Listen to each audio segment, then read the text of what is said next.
오늘은 사도 바울이 디모데에게 보낸 편지를 살펴보게 되는데 그 중에 디모데 전서를 살펴보고자 합니다.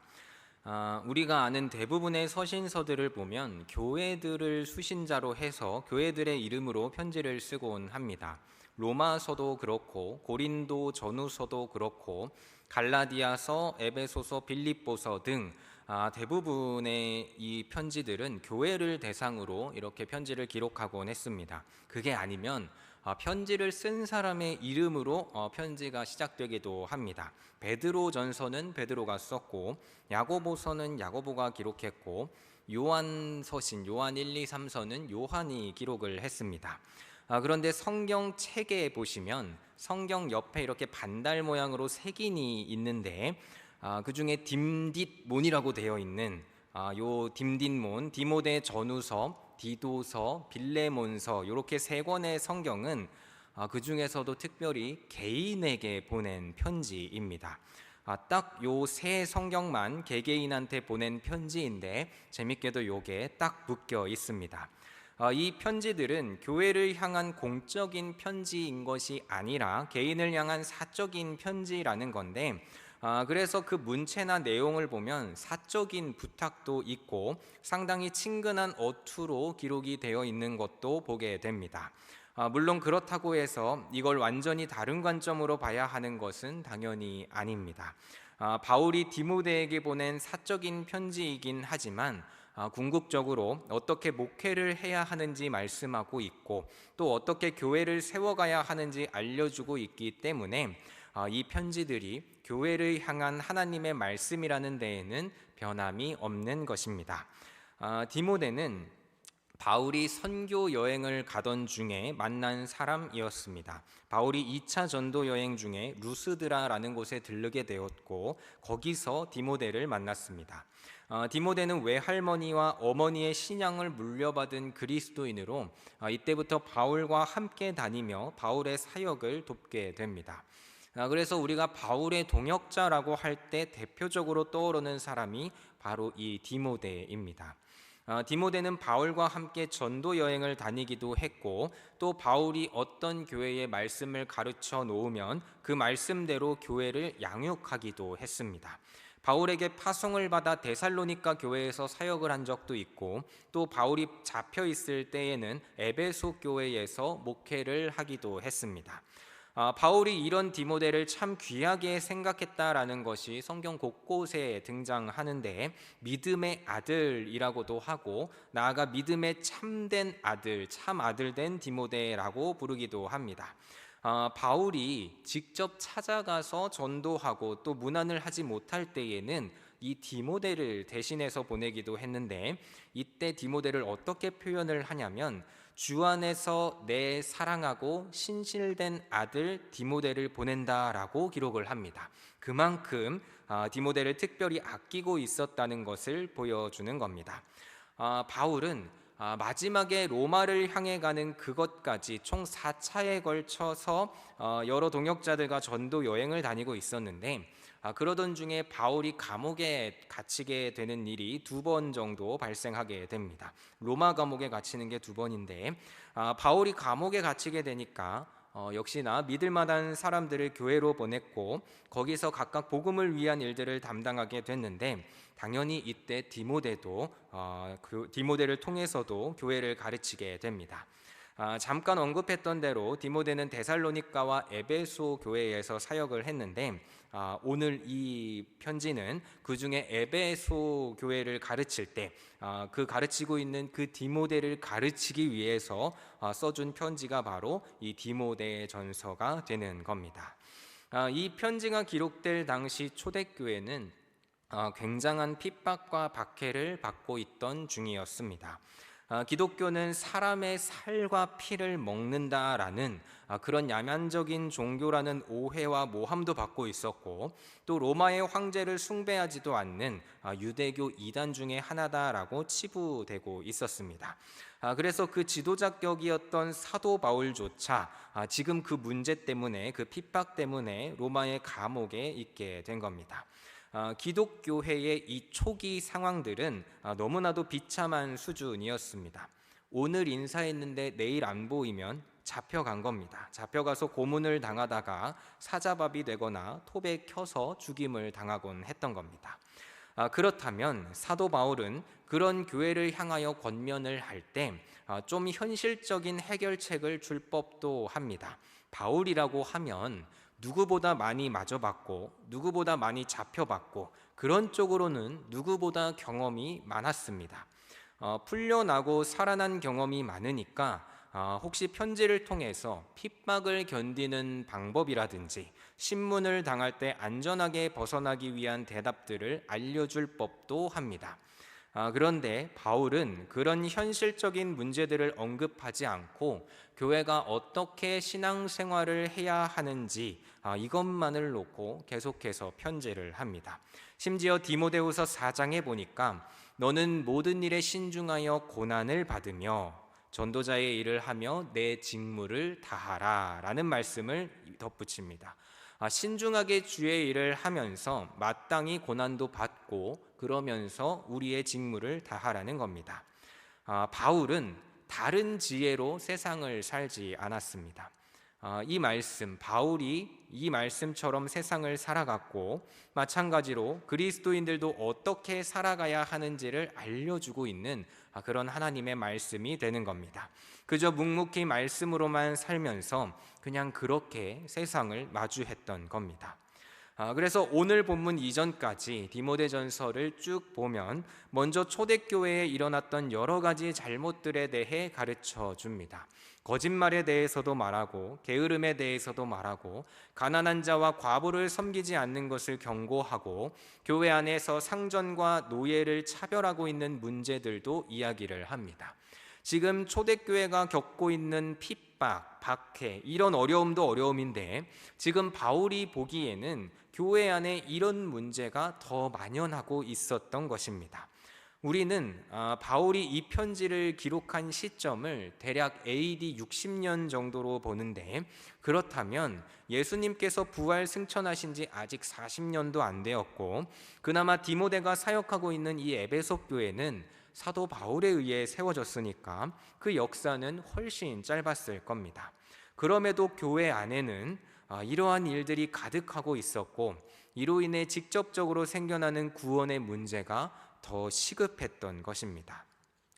초대교회가 죄로 인해 흔들리고 있었지만 바울은 디모데에게 중요한 권면의 말씀을 이어갑니다. 11절에 오직 너 하나님의 사람아 하시면서 하나님의 사람이라면 앞서 말한 이것들을 피하고 의와 경건과 믿음과 사랑과 인내와 온유를 따르며 믿음의 선한 싸움을 싸우고 영생을 취하라는 겁니다.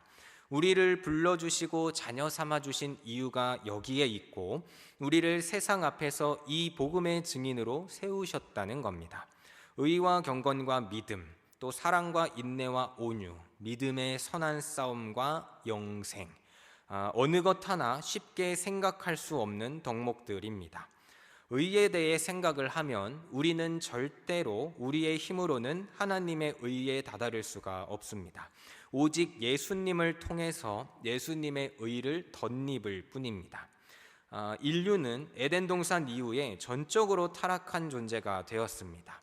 그로 인해 우리의 생각과 행동은 전적으로 죄뿐이라는 겁니다.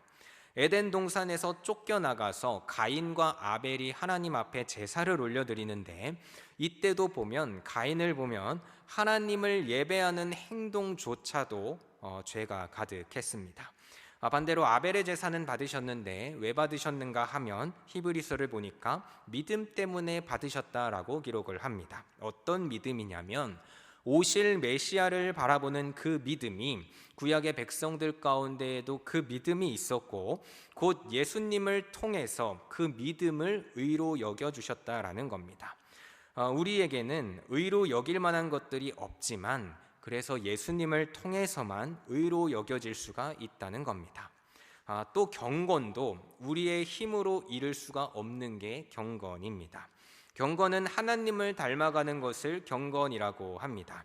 죄인은 하나님 앞에서 분리가 된 존재이기 때문에 애초에 경건할 수가 없습니다. 야고보서에 보면 하나님 아버지 앞에서 정결하고 더러움 없는 경건은 이라고 설명을 합니다. 옛날 성경에서는 하나님 아버지 앞에서 흠 없는 경건은 이라고 했는데, 그 경건이 뭐냐면 곧 고아와 과부를 그 환난 중에서 돌보고 또 자기를 지켜 새 속에 물들지 아니하는 그것이다라는 겁니다. 요 정도 되면 우리도 잘만 하면 할 수 있을 것처럼 보이지만, 역사적으로 구약의 백성들은 단 한 번도 이걸 성공한 적이 없습니다. 사람의 본성은 마찬가지로 죄뿐이기 때문에 경건으로 향할 수가 없고 오직 타락으로만 향하는 겁니다. 그러니까 경건도 예수님을 따라가지 않으면 얻을 수가 없는 겁니다. 나머지 믿음과 사랑과 인내와 온유도 다 마찬가지입니다. 이 덕목들은 예수님께서 직접 우리에게 보여주셨던 그런 것들입니다. 혹시 겉모습을 흉내낼 수 있을지는 몰라도 예수님께서 보여주신 그 수준에 다다를 수가 없는 겁니다. 혹시 신앙생활을 하시다가 나는 예수님 없이도 내 스스로 의와 경건과 믿음과 또 사랑과 인내와 온유를 단련해서 그래서 예수님만큼 된 것 같다라고 생각이 드신다면 그건 둘 중 하나일 겁니다. 착각하셨거나 이단이거나 둘 중 하나입니다. 우리가 이 덕목들을 얻을 수 있는 단 한 가지의 방법은 전가입니다. 전가. 아담의 죄가 온 인류에게 전가된 것처럼 예수님의 의가 우리에게 전가되었습니다. 예수님이 내 안에 함께 하시고 내가 예수님 안에 함께 하면서 이 연합을 통해서 우리는 예수님의 의를 전가받는다는 겁니다.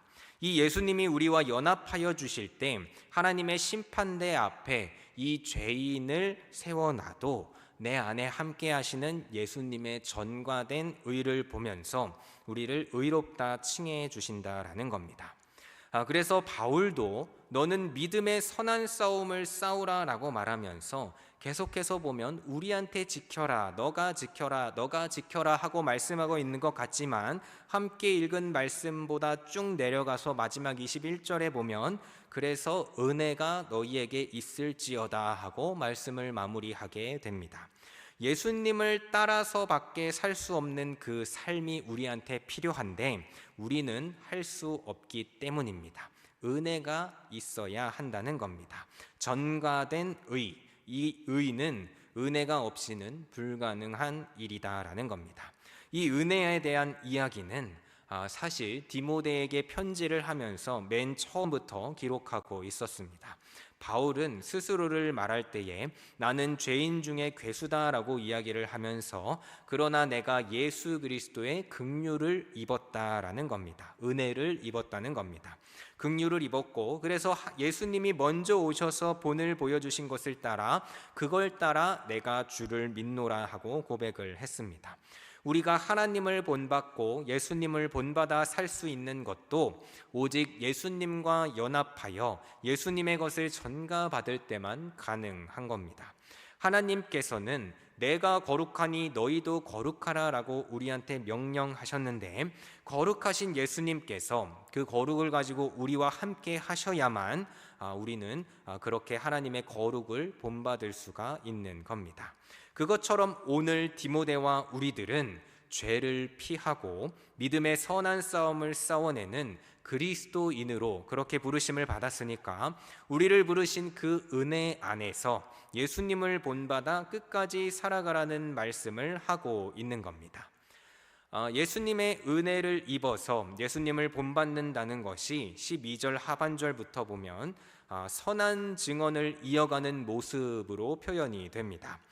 예수님은 하나님과 빌라도 앞에서 선한 증언을 하셨고 바울을 사도로 부르셔서 선한 증언을 이어가도록 하셨습니다. 그리고 그 바울은 자기 제자였던 디모데를 가르쳐서 디모데가 사람들 앞에서 선한 증언을 해오도록 했습니다. 예수님에게서 바울로, 바울에게서 디모데로 이 선한 증언이 이렇게 이어지고 있는데 이 증언이 바로 복음입니다. 하나님이 세상을 사랑하셔서 독생자 예수를 보내셨고 그 이름을 믿는 자마다 영생을 얻게 하신다라는 그 복음입니다. 우리를 세상에 세우셔서 하나님의 말씀으로 살고 복음으로 살아서 정말로 우리의 삶에 하나님의 통치로 가득하고 그걸로 충분하다는 것을 삶으로 보여주라는 겁니다. 바울은 삶으로 이걸 증명했고 디모데와 우리에게도 이 동일한 신앙을 요구하고 있습니다. 오직 너 하나님의 사람아, 너희가 하나님의 사람이라면 죄를 떠나 말씀으로 살며 하나님이면 된다는 것을 보이라는 겁니다.